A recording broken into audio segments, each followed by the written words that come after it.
Yo, what's up mga lods? Dumating na yung aking pamilya. Titignan natin kung legit talaga siya or sablay. So, i-unbox na natin to ngayon. Tignan natin. Dahil sa mga susunod na araw, pupunta ako sa karagatan at mamimingwit ako.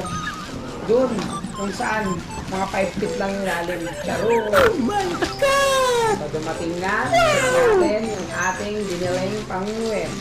Kung legit na. So, ayan. Sa halagang 251, tignan natin to. Hindi ko alam kung ano to mga pinag-order, pero sabi maganda raw to. Ang order ko po ay pamingwit. So, ito, buksan natin. Pwede. So, ayan. Ito yata yung mahaba.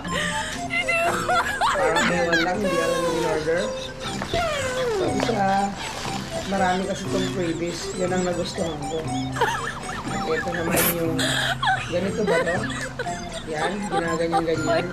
So, ito yata yan. Meron na siyang nylon. At sa pagkaka-order ko ay meron pa itong free na nylon.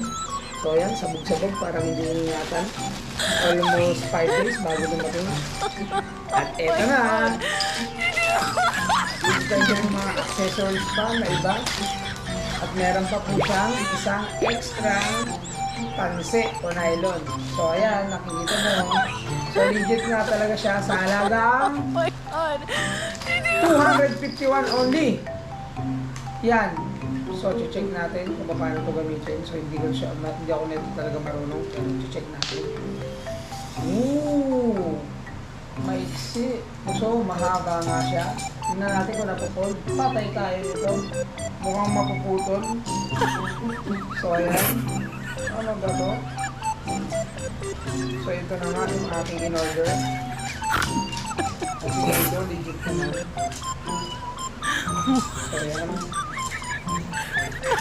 Mag-fishing muna tayo kung saan po pwede. At yan, mga lods, mga kabihero. Fishing muna tayo at isa-set up na natin to. Yan. Ito yun. Ganyan. Tama ba to? Ganyan. Ito ulit ang kanyang accessories. Ang dami.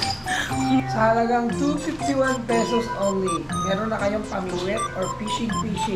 Pwede sa pispan at pwede rin sa dagat o karagatan. Pero tingin ko hindi to pwede sa mga malalaki. Mukhang mapuputol dahil ano lang to ordinary lang. Pero pwede na. So hanggang dito lang.